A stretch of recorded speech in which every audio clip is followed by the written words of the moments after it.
India news गुजरातना खास कार्यक्रम करंट अफेर्स में हूँ जयेश सोनी आप सौનું स्वागत करूँ છું। આજે આપણે કરंट अफेर्स में વાત કરવા જઈ રહ્યા છે પીએમ કેરના ફંડમાંથી સુરત સિવિલ હોસ્પિટલમાં 100 જેટલા વેન્ટિલેટરની ફાળવણી કરવામાં આવી હતી, પરંતુ હાલ અત્યારે એ તમામે તમામ વેન્ટિલેટર ખૂબ જ દયનીય સ્થિતિમાં જોવા મળી રહ્યા હતા। જો કે આ વાત પ્રકાશમાં આવ્યા બાદ તંત્ર દ્વારા એને સાફ સફાઈ કરી દુરુસ્ત કરવાની શરૂઆત કરી દેવામાં આવી છે, પરંતુ આ એક અતિ મૂલ્યવાન ઉપકરણો જે જીવન રક્ષક યંત્ર પણ કહી શકાય છે, આવા યંત્રની જે હાલત હતી એ જોઈને ખૂબ જ આઘાતજનક સ્થિતિ સર્જાઈ હતી। આપણે એક અહેવાલ જોઈ લઈએ અને ત્યારબાદ આપણે સિવિલના આરએમઓ કેતનભાઈ નાયક સાથે વાત કરીશું। સૌજન્યથી સુરત સિવિલ હોસ્પિટલને 100 જેટલા વેન્ટિલેટર ફાળવવામાં આવ્યા હતા। હાલ તમામ મશીન સહિતના સાધનો ધૂળ ખાતી હાલતમાં જોવા મળી રહ્યા છે। આ મશીનોનો સૌથી મોટો દુશ્મન ધૂળ અને ભેજ છે। જે સ્થળે આ મશીનો પડ્યા છે તે જોઈને સ્પષ્ટ જણાય છે કે તે સારી સ્થિતિમાં રહી શકે નહીં।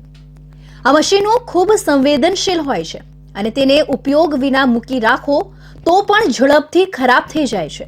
एक्चुअली हमारा जो वेंटिलेटर है अत्यारे कोविड नहीं અને કોવિડના પેશન્ટ આવતા નથી, એટલે અમે એક રૂમમાં સાચવીને રાખેલા છે અને એને અમે ઇન્ચાર્જને ઓર્ડર પણ આપેલું છે કે મહિને એને સફાઈ કરીએ અને જે પણ બગડેલું છે એને બાયોમેડિકલ એન્જિનિયર અમારા છે એ પણ ચેક કરે છે કોઈ બગડેલું છે। ધૂળ ખાવાનું તો એ તો છે, એ તો યુઝમાં ના હોય તો ધૂળ લાગી જાય એમાં। એટલે અત્યારે એવું નથી, અમારી પાસે જેટલા પણ ડિમાન્ડ છે અમે એને આપીએ જ છે। વેન્ટિલેટરનું કામ દર્દીને ફ્રેશ ઓક્સિજન આપવાનું હોય છે। ધૂળથી મશીનના ફિલ્ટર ખરાબ થઈ જાય છે।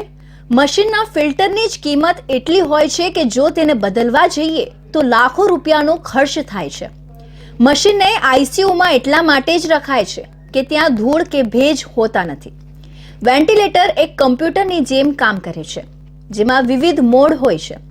તેમાં ટેકનોલોજી એવી હોય છે કે દર્દીને જેટલો ઓક્સિજન જોઈતો હોય તેટલો જ આપે છે। જો તેના એક પણ સેન્સર ખરાબ થઈ જાય તો મશીન બગડી જાય છે। જો આઈસીયુમાં દરેક બેડ પર વેન્ટિલેટર ન હોય તો દરેક બેડ પર વેન્ટિલેટર મૂકી દેવા જોઈએ અને વારાફરતી વાપરવા જોઈએ। હોસ્પિટલ પાસે જો જરૂરિયાત મુજબ વધુ વેન્ટિલેટર હોય તો નજીકની જિલ્લા હોસ્પિટલ તથા ટ્રસ્ટની હોસ્પિટલોને આ વેન્ટિલેટર વાપરવા આપવા જોઈએ। એવી વ્યવસ્થા થવી જોઈતી હતી કે આ તમામ કિંમતી ઉપકરણોની વ્યવસ્થિત જાળવણી થઈ શકે, પરંતુ બેદરકારીની હદ પાર કરતા આ કિસ્સામાં સિવિલ સત્તાધીશો જવાબદાર સામે પગલાં લેશે કે કેમ એ જોવું રહ્યું। તો આપણે જોયું કે જે રીતે સિવિલ હોસ્પિટલની અંદર વેન્ટિલેટર્સ ને એક રૂમમાં રાખવામાં આવ્યા હતા અને એમાં ધૂળ લાગી રહી હતી। સિવિલના જે સુપ્રિન્ટેન્ડન્ટ હતા એમણે જણાવ્યા પ્રમાણે દર મહિને એની સફાઈ થતી હોય છે અને એને જે કંઈ પણ બગડતા હોય છે, કોઈ પણ જાતની ક્ષતિ થતી હોય છે તો એને દુરુસ્ત કરી લેવામાં આવે છે, પરંતુ તેમ છતાં આ સ્થિતિમાં આટલા જરૂરી ઉપકરણો રાખવા કેટલા યોગ્ય છે અને એને કઈ રીતે જાળવવા જોઈએ, આ બાબતે આપણી સાથે અત્યારે સુરત સિવિલ હોસ્પિટલના આરએમઓ ડોક્ટર કેતનભાઈ નાયક જોડાઈ રહ્યા છે અને આપણે એમની સાથે આ બાબતે થોડી વિસ્તૃત ચર્ચા કરીશું। કેતનભાઈ, ખૂબ ખૂબ સ્વાગત છે આપનું। અને સૌથી પહેલા કેતનભાઈ, ક્યાં આગળ ચૂક રહી ગઈ કે આ પ્રકારની સ્થિતિ જોવા મળી? કોવિડના સમય દરમિયાન પીએમ કેર ફંડ તરફથી અને રાજ્ય સરકારના જીએમએસએલ તરફથી અમને લગભગ આશરે 450 જેટલા આ બેલ ભારત ઇલેક્ટ્રોનિક્સ કંપનીના વેન્ટિલેટર મળેલ હતા। અમારી પાસે લગભગ અમારી જે હોસ્પિટલ છે દક્ષિણ ગુજરાતની મોટામાં મોટી ટર્શરી કેર સુવિધા ધરાવતી હોસ્પિટલ છે, એમાં લગભગ 90 જેટલા આઈસીયુ બેડ છે। દરેક આઈસીયુમાં દરેક બેડ પર વેન્ટિલેટર મળે અને તદ ઉપરાંત થોડા વધુ રહે એ રીતે લગભગ 100 જેટલા વેન્ટિલેટરો અલગ અલગ આઈસીયુમાં આપેલા છે। તદ ઉપરાંત અમારા 22 વોર્ડમાં, જેમાં મેડિકલ અને સર્જિકલ વોર્ડો છે, તેમાં પણ અમે લગભગ 4 થી 5 દરેક વોર્ડમાં વેન્ટિલેટરો આપી રાખ્યા છે।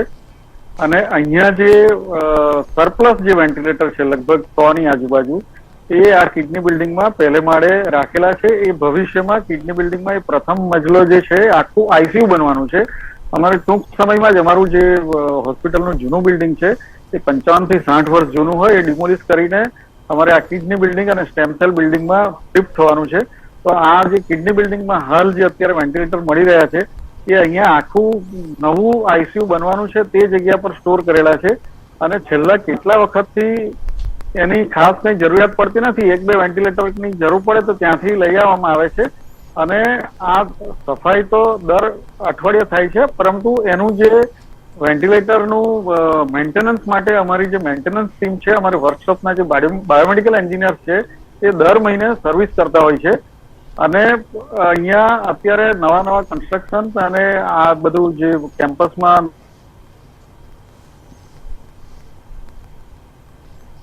રિનોવેશન અને ડિમોલિશનના જે કામગીરીઓ, એટલે થોડી બેદરકારી તો કહી શકાય, પણ એનું વેન્ટિલેટરો ત્યાં આ બધા વર્કિંગ છે અને એનું રેગ્યુલર એનું સર્વિસિંગ થાય છે અને એ રીતની કોઈ સમસ્યા નથી. અને દરેક વોર્ડમાં જે અમે અગાઉ કીધું તેમ દરેક વોર્ડમાં 5-5 વેન્ટિલેટર આપ્યા છે. તે ઉપરાંત પણ અમે જણાવ્યું છે કે જેને બી વધારે જરૂરિયાત હોય આપીએ, કારણ કે હવે અત્યારે તમે છેલ્લા કેટલા પોસ્ટ કોવિડ એરામાં તમે જુઓ તો સિવિલ હોસ્પિટલમાં કદી પણ કોઈ પણ પેશન્ટને વેન્ટિલેટર વગર જવું પડતું નથી. પ્રાઇવેટમાંથી આવે કે ગમે ત્યાંથી આવે, વેન્ટિલેટરની જરૂર છે તો આપણે કહીએ કે આઈસીયુ બેડ બધા ફૂલ છે, આઈસીયુમાં જગ્યા નથી, પણ વોર્ડમાં અમે તમને વેન્ટિલેટર પર રાખશું અને આઈસીયુ ટાઈપની સુવિધા આપી શકશું એમ, જેથી કરીને હેડ ઇન્જરીના પેશન્ટ હોય કે બીજા કંઈ સ્નેક બાઇટ કે કોઈ પણ પોઈઝનિંગના કે કોઈ પણ પેશન્ટ હોય તો આઈસીયુ બેડ માંગે. કારણ કે અહીંયા આ સૌથી મોટી હોસ્પિટલ હોય, 90 બેડ પણ ફૂલ થઈ જાય છે. આઈસીયુમાં ઘણી વખત જગ્યા 1-2 દિવસ સુધી નથી મળતી, પરંતુ જે તે દર્દીને સારવાર આપણે વેન્ટિલેટર આપીને વોર્ડમાં આપણે સારવાર આપી શકીએ છીએ. આ પીએમ કેરના વેન્ટિલેટર ખૂબ જ ઉપયોગી થઈ રહ્યા છે અને લોકોની જાન પણ બચી રહી છે. અને લોકોને પ્રાઇવેટમાં જે રીતે પહેલા તો અમારે ના પાડવી પડતી કે ભાઈ કોઈ વેન્ટિલેટર જ ખાલી નથી, એટલે એને પ્રાઇવેટમાં કમનસીબે જવું પડતું હતું અને મોટા ખર્ચામાંથી લોકોને મોટા ખર્ચા કરવા પડતા હતા અને ક્યારેક એમને દેવું પણ થઈ જાય. તો અત્યારે પરિસ્થિતિ એટલી સારી છે, ઉલટું પ્રાઇવેટમાં ઘણા દર્દી હોય છે અને પૈસા પૂરા થઈ જાય. અમારાથી વાયા મીડિયા ફોન આવતા હોય છે, તો અમે કહીએ કે ભાઈ વોર્ડમાં રાખીશું, અમારી પાસે પૂરતા વેન્ટિલેટર છે. અને આ પૂરતા વેન્ટિલેટર હકીકતમાં છે અને આજે 100 વેન્ટિલેટર છે, એટલે સરપ્લસ વેન્ટિલેટર બીજે પણ આપવા બાબતની ભૂતકાળમાં ચર્ચા થઈ હતી. પણ લગભગ દરેક જગ્યાએ જ્યાં જ્યાં કોવિડ સેન્ટરો બનેલા હતા ત્યાં પીએમ કેરમાંથી સારી એવી સંખ્યામાં વેન્ટિલેટરો આપવામાં આવ્યા છે. એટલે બીજે અત્યારે હાલ તુરંત તબદીલ કરવાના કે એ પ્રકારના કોઈ પ્રશ્નો નથી. અને અહીંયા અમે જાળવણી આજે આપણે જોયું, આમ જનરલી રવિવારે સફાઈ કરતા હોય છે, પણ આજે આ મેટર આવી એટલે આજે શુક્રવારે સ્પેશિયલ કેસમાં સફાઈ કરી દેવામાં આવી છે. અને એનું કેલિબ્રેશન તો દર મહિને થાય જ છે. હમણાં છેલ્લું એપ્રિલમાં પણ થયું છે અને હવે અત્યારે મેમાં પણ થઈ જશે.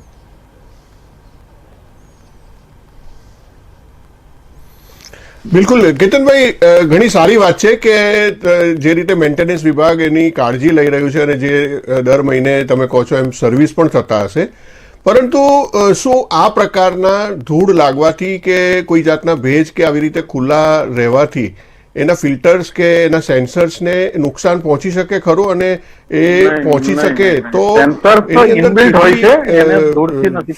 આ વેન્ટિલેટરની રચના જેવી રીતની છે કે એમાં એવા પ્રશ્ન નથી. અમે પછી વેક્યુમ ક્લીનરથી બધી સફાઈ કરી દઈએ છીએ અને વાપરવા કરીએ છીએ. અને આમ તો મેં આપને કીધું તેમ અઠવાડિયે કરીએ જ છે, પરંતુ અને આપ જોઈ શકો છો કે બધા અત્યારે સફાઈ કરેલા સરસ રીતે ગોઠવેલા છે.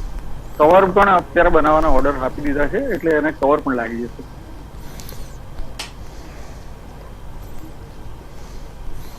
સરસ, સારી વાત છે. અમે પણ દર્શકોને એ દ્રશ્ય ટીવી સ્ક્રીન પર બતાવી જ રહ્યા છે જે રીતની સફાઈ થઈ ગઈ છે અને સરસ રીતે અત્યારે એનું જે આયોજનપૂર્વક એનું સેટિંગ થઈ ગયું છે, સેટ કરી દીધા છે મશીનો, એટલે એ ઘણી સારી વાત છે. અને ભવિષ્યમાં પણ એ રીતે જ રહે એવું આપણે કલ્પના કરી શકીએ છીએ. પરંતુ ડોક્ટર સાહેબ, એક વસ્તુ આમાં હજી પણ ખૂટે છે કે જે રીતે લાગતા ઓળખતા અમે સૂચના તો આપી જ દીધી છે, તેમ છતાં અમે પર્સનલી પણ એમાં કાળજી રાખીએ છીએ. બિલકુલ બિલકુલ, ઘણી સારી વાત કહેવાય કે જ્યારથી જાગ્યા ત્યારથી સવાર આપણે ભલો કોઈ ગલતી થઈ હોય અને પછીથી ન થાય એની આપણે કાળજી લેવી જોઈએ, કારણ કે ઘટનાનું પુનરાવર્તન થાય તો એ પછી ગંભીર કહેવાય. એટલે આ ઘણી સારી બાબત છે કે ધ્યાન પર આવતા તંત્ર દ્વારા તુરંત એના પગલાં લેવામાં આવ્યા છે અને જે રીતે સફાઈ કરીને ફરીથી એને દુરસ્ત કરીને રાખી દેવામાં આવ્યા છે.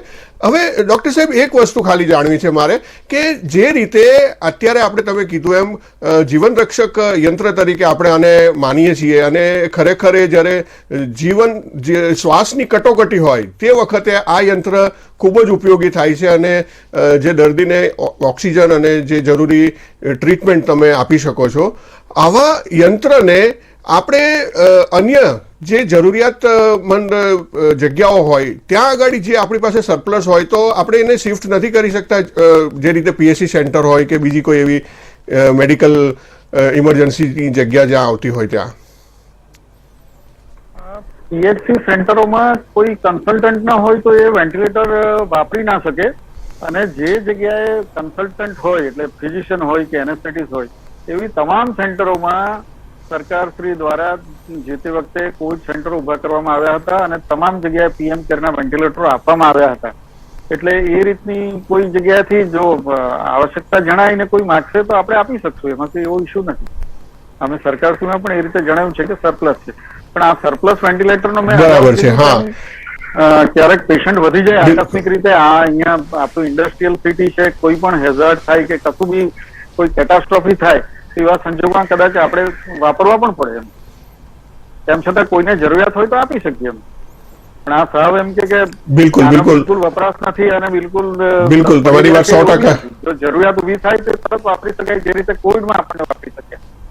કોવિડમાં આપણી સિવિલ હોસ્પિટલે આપને ખ્યાલ હશે કે ખૂબ સારી સેવાઓ આપી છે. આ વેન્ટિલેટરો ખૂબ ઉપયોગી થયા છે અને અનેક લોકોના જાન બચ્યા છે.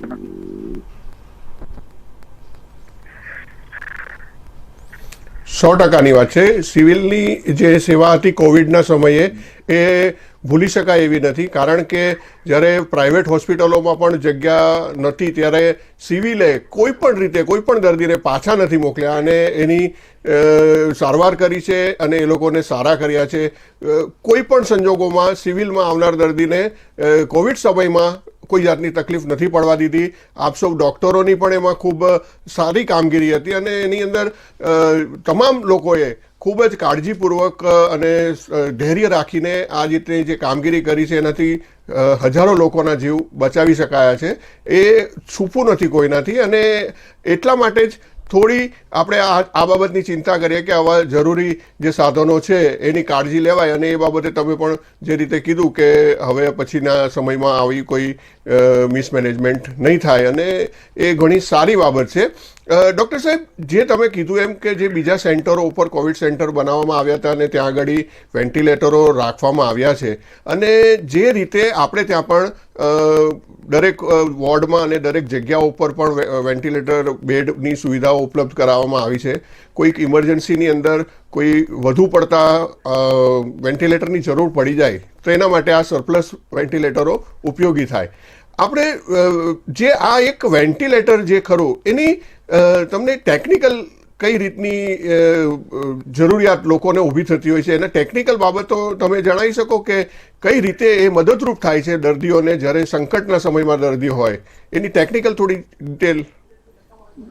જ્યારે કોઈ પણ દર્દીને શ્વાસ લેવામાં તકલીફ ઊભી થાય અને એને આર્ટિફિશિયલ રેસ્પિરેશન પર મૂકવો પડે તો આ એક પ્રકારનું કૃત્રિમ શ્વાસોશ્વાસ ચલાવવા માટેનું મશીન છે, જેનાથી દર્દીના શ્વાસ ચાલુ રહે અને એને ઓક્સિજન મળતો રહે અને એ ધીરે ધીરે એની કન્ડિશનમાંથી રિકવર થાય. દાખલા તરીકે ઓર્ગેનોફોસ્ફરસ પોઈઝનિંગ છે, જેમાં આપણે જે માકડ મારવાની દવા કે એવી બધી દવાઓ જે ખાઈ જાય અથવા તો સાપ પડ્યો હોય કે એ આ મેડિકલ કન્ડિશનની વાત છે. અધરવાઇઝ બીજા હેડ ઇન્જરી થઈ હોય તેમાં રેસ્પિરેટરી ડિપ્રેશન થાય, રેસ્પિરેટરી સેન્ટર પર જ્યારે વાગ્યું હોય તો એ રિકવર થાય ત્યાં સુધી એને એનું નોર્મલ રેસ્પિરેશન ફરીથી આવે ત્યાં સુધીના વચ્ચેના પીરિયડમાં એને સપોર્ટની જરૂર હોય છે. તો આ વેન્ટિલેટર એને એક આર્ટિફિશિયલ એનો શ્વાસોશ્વાસ છે, એને શ્વસનની ક્રિયા કરે છે અને એને ઓક્સિજન આપે છે અને પેશન્ટ એમાંથી બચી જાય. અને મીન ટાઈમમાં ઓક્સિજન પર આપણે વેન્ટિલેટર પર હોય એ સમય દરમિયાન એની કન્ડિશન રિકવર થઈ જાય, એનો રોગ સારો થઈ જાય કે રિકવરી આવે તો એ વેન્ટિલેટર પરથી બહાર આવે છે પેશન્ટ. એટલે વચ્ચેના સમયમાં જો આ વેન્ટિલેટર ન મળે તો પેશન્ટનું મૃત્યુ લગભગ બરાબર છે. એટલે એકદમ લાઈફ સેવિંગ આ સાધન છે. બરાબર છે. એટલે બિલકુલ બિલકુલ, મતલબ એટલે કે આ ખૂબ જ ઉપયોગી, જ્યારે મતલબ વ્યક્તિને શ્વાસ લેવાની જ્યારે એને છેલ્લી શ્વાસો ચાલતી હોય કે અથવા તો શ્વાસ લેવાના એને તકલીફ થતી હોય ત્યારે એને આ મશીન જીવતું રાખવા માટે ખૂબ ઉપયોગી થાય છે. ખૂબ ઉપયોગી છે, ખૂબ જરૂરી છે. બરાબર છે. ડોક્ટર સાહેબ, જ્યારે આપણે ત્યાં ઘણી બધી પ્રકારના પેશન્ટો સિવિલ હોસ્પિટલની અંદર આવે છે, પણ 5 થી લગભગ કોઈ વધારે જરૂર પડતી નથી. ક્યારેક કોઈ વેન્ટિલેટર બિલકુલ બિલકુલ બગડી જાય તો તે રિપ્લેસ કરી દઈએ છીએ. અને મેં કીધું કે કોઈ મોટી ઇમરજન્સી આવી શકે, માસ ડિઝાસ્ટર થઈ શકે. આ સુરત એવી જગ્યા છે જ્યાં ઇન્ડસ્ટ્રી છે, બધું જ છે, એક્સિડન્ટ છે, એટલે મીન્સ જે 2 નેશનલ હાઈવે છે ત્યાં કોઈ પણ માસ કેઝ્યુઅલ્ટી આવી શકે, તો તે વખતે આવી જરૂરિયાત ઊભી થાય તો એ વખતે આ ખૂબ જ ઉપયોગી નીવડી શકે એવા છે.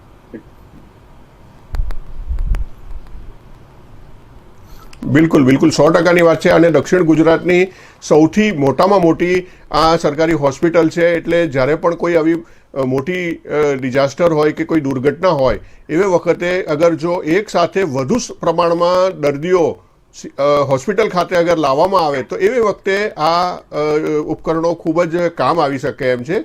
ડૉક્ટર સાહેબ, હું પૂછવા જતો હતો કે જે રીતે આપણી હોસ્પિટલમાં અનેક રીતના દર્દીઓ આવે છે અને એની ઉત્તમ પ્રકારની સારવાર પણ ત્યાં એમને મળે છે, આપણે મુખ્યત્વે વધુ પડતા જે દર્દીઓ આવતા હોય કે જેને આ પ્રકારના યંત્રોની જરૂર પડે એવા રોજના કેટલા પેશન્ટો હોઈ શકે કે જેને આપણે આ રીતના યંત્રો હેઠળ રાખવા પડતા હોય? ઓન એન એવરેજ એવી જરૂરિયાતવાળા પેશન્ટો કેટલા હોય છે અંદાજે? અંદાજે 15 થી 20 પેશન્ટ મોટેભાગે નવા આવતા હશે, પણ આમ જે 90 બેડનું આઈસીયુ જે છે એ 90 બેડ હંમેશા ફૂલ જ રહેતા હોય છે. એટલે 90 બેડના તો વેન્ટિલેટર પર એ લોકો પેશન્ટ હોય જ છે દરેક આઈસીયુમાં. તદ ઉપરાંત દરેક વોર્ડમાં 2 થી 3 પેશન્ટો હોય તો આપણે એમ ગણી શકીએ કે 125 થી 150 ની વચ્ચે દર્દીઓ જે હશે એ 125 પેશન્ટ તો એટલા ખરા જ કે જે વેન્ટિલેટરની કેર હેઠળ હોય, અને નવા બી 10 થી 12 પેશન્ટ એવા આવે કે જેને વેન્ટિલેટરની જરૂરિયાત ઊભી થાય. મોટે ભાગે કોઈ પેશન્ટ રિકવર થાય કે કોઈને કમનસીબે ખરાબ એન્ડ આવે તો તે વેન્ટિલેટર ત્યાંથી ફ્રી થાય અને નવા પેશન્ટને એ મળી જાય. જો વધારે જરૂરિયાત ઊભી થાય તો આ સ્પેર જે વેન્ટિલેટર છે તેમાંથી આપી શકાય.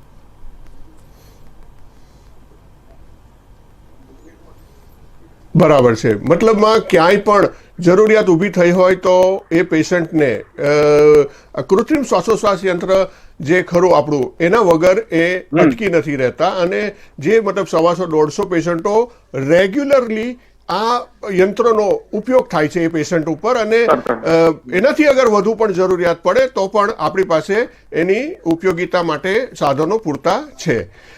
ડૉક્ટર સાહેબ, વધુમાં આપણે એક વસ્તુ જાણીએ કે એવી કોઈ ઘટના આપને યાદ આવતી હોય કે જ્યારે મેજર ડિઝાસ્ટર જે આપણે વાત કરતા હતા એ રીતની કોઈ ઘટના બની હોય અને રાતોરાત આપણે ઘણા બધા પેશન્ટો આપણે ત્યાં આવી ગયા હોય. કોવિડના પીરિયડને આપણે બાદ કરીએ, કારણ કે કોવિડમાં તો કોઈ એનું નક્કી જ નહોતું કે કેટલા પેશન્ટો રોજ આવશે, પરંતુ એ સિવાય કોઈ એવી ઘટના દુર્ઘટના કે જેના કારણે વધુ પ્રમાણમાં પેશન્ટો આપણે ત્યાં આવી ગયા હોય ને એ વખતે આપણે તમામ સ્ટાફ ભેગા થઈને સારવાર માટે લાગી જવું પડતું હોય છે અને આ રીતની યંત્રોની પણ જરૂરત પડતી હોય? એટલે એટલી મોટી ઘટનાઓ તો કોવિડ સિવાય બની નથી, પણ ક્યારેક વચ્ચે આહવા ડાંગમાં બસ ઉથલી પડેલી તે વખતે પણ ઘણા પેશન્ટો આવેલા. એમાં 4-5 પેશન્ટ હેડ ઇન્જરીના હતા અને એને વેન્ટિલેટર પર મૂકવા પડેલા. પણ એટલા તો અમે નોર્મલી ટ્રોમા સેન્ટરમાં 10-12 વેન્ટિલેટર તો અમે રાખીએ જ છીએ, એટલે તાત્કાલિક એને સારવાર હેઠળ લઈ શકાય છે. પણ એવી એમ 40-50 પેશન્ટ આવી ગયા હોય ને સીધા વેન્ટિલેટર પર મૂકવા પડ્યા હોય એવી ઘટના મારી જાણમાં છેલ્લા કોવિડ સિવાય નથી. એમ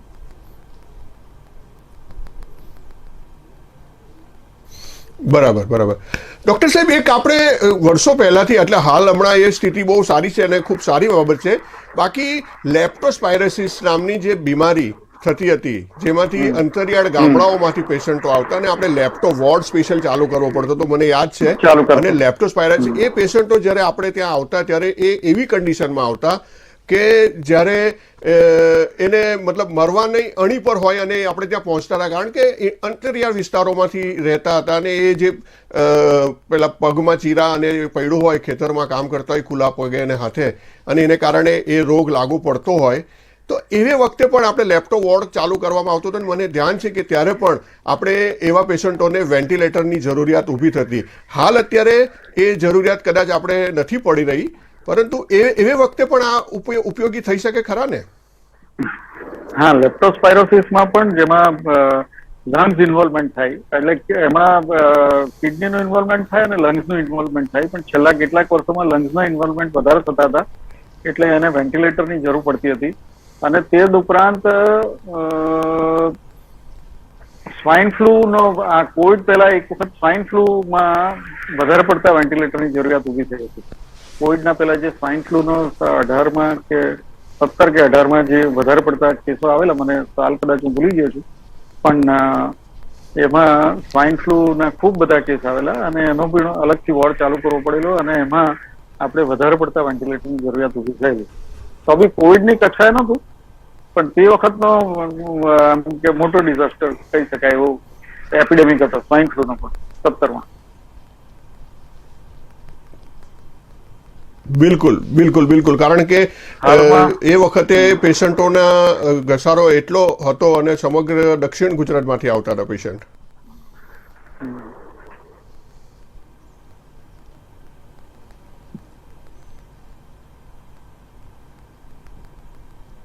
જી ડોક્ટર સાહેબ, આપ બોલતા હતા કચ્છ. હા, હું એ કહેવા માંગતો હતો કે કોવિડ પહેલાના સમયમાં દરેક જગ્યાએ વેન્ટિલેટર, સરકારી હોસ્પિટલોમાં એટલા પ્રમાણમાં વેન્ટિલેટરો નહોતા. કોવિડ એક બહુ મોટો ડિઝાસ્ટર કહેવાય અને આટલો મોટો એન્ડેમિક અને એ થયો અને ખૂબ તકલીફ પડી, લોકોના મૃત્યુ પણ થયા. પરંતુ એ કોવિડ દરમિયાન પીએમ કેરમાંથી તમામ સરકારી હોસ્પિટલોમાં જ્યાં જ્યાં કન્સલ્ટન્ટ કે બધી થોડી સુવિધા છે ત્યાં બધી જગ્યાએ વેન્ટિલેટરો સારી પ્રમાણમાં આપવામાં આવ્યા છે, જેથી કરીને આજની તારીખમાં હું નથી માનતો કે કોઈ બી સરકારી હોસ્પિટલમાં વેન્ટિલેટર માટે કોઈ બી દર્દીને પાછો મોકલવો પડે કે દર્દીને એના વગર મુશ્કેલી પડે. એ એક સારી વસ્તુ બની છે. અત્યારે અમે કોઈ પણ અનનોન ફોન આવે, ગમે તેનો આવે, વેન્ટિલેટરની જરૂર છે લઈ આવો, વોર્ડમાં રાખી તરત જ. એમ અમારે તપાસ કરવાની નથી હોતી કે વેન્ટિલેટર ખાલી છે કે નહીં, તપાસ કરી અને પછી જવાબ આપવું એવો પ્રશ્ન નથી.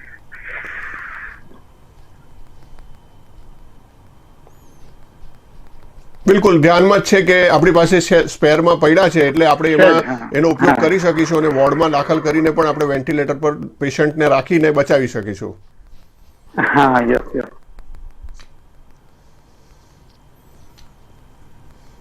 બિલકુલ. ડોક્ટર સાહેબ, જે રીતે આપણે હમણાં લેપ્ટો અને સ્વાઇન ફ્લૂની વાત કરતા હતા, જે રીતે લેપ્ટો અને સ્વાઇન ફ્લૂની ઘટના હતી એ જ રીતની ઘટના હતી જે 1994માં ઘટી હતી. તમને ખ્યાલ હોય તો, જે ઉંદરના સંક્રમણથી જે ઘટના બની હતી, એ વખતે પણ ખૂબ મોટું ડિઝાસ્ટર આ સુરતને જોવાનો સમય હતો. તે વખતે પણ આપણી પાસે આટલી સંખ્યામાં વેન્ટિલેટર, આપણે ત્યાં સરકારી હોસ્પિટલમાં તો પ્રાઇવેટમાં એટલા બધા વેન્ટિલેટર હતા જ નહીં.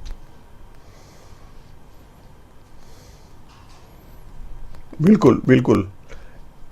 એ વખતે આધુનિક જે મશીનો કે જે આધુનિક કહેવાતા એટલે એકદમ એમ કે હોસ્પિટલોની અંદર, ખાનગી હોસ્પિટલોની અંદર પણ નહીં હતા, એને કારણે વેન્ટિલેટરની સારવાર સામાન્ય થઈ ગઈ. તે વખતે એકદમ હાઈફાઈ ગણાતી. ઇવન પ્રાઇવેટ હોસ્પિટલોમાં બી કોઈ હોસ્પિટલમાં જ વેન્ટિલેટર હોય, બાકી ના હોય.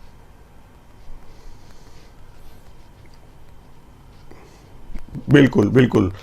આપણે ખરેખર કોવિડ પછી હવે જે દર્દીઓને મળવી જોઈતી સુવિધાઓ હવે દરેક સરકારી હોસ્પિટલોમાં ઉપલબ્ધ થઈ ગઈ છે.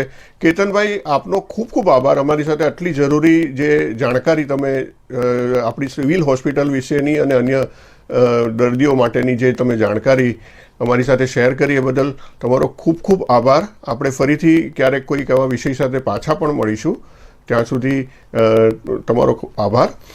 અને આપણે જોયું કે કેતનભાઈ આપણી સાથે જોડાયા હતા અને એમણે આપણને જણાવ્યું છે કે કેટલું જરૂરી હોય છે વેન્ટિલેટર જેવું સાધન જે સાધનથી માણસનો જીવ બચી શકે છે અને અગર એનો અભાવ રહે તો એ દર્દીનું મોત પણ નીપજી શકે છે. અને એ જીવન રક્ષક યંત્ર આજે જે આ ઘટના પ્રકાશમાં આવ્યા બાદ સારી વાત કહેવાય કે સિવિલ તંત્ર દ્વારા એને ફરીથી જે દુરુસ્તી કરવાની કામગીરી હતી એ હાથ ધરવામાં આવી છે અને હાલ અત્યારે એ વ્યવસ્થિત રીતે એને સાફ સફાઈ કરીને એને રાખી દેવામાં આવ્યા છે. અને એ આપણા માટે ખુશીની વાત કહેવાય કે આવનારા સમયમાં આ યંત્રોની અગર ઇમરજન્સીમાં જરૂર પડશે તો એનો ઉપયોગ થઈ શકશે અને ફરીવાર આવી ઘટના ન બને એ બાબતની ખાતરી પણ ડૉક્ટર સાહેબ દ્વારા આપવામાં આવી હતી.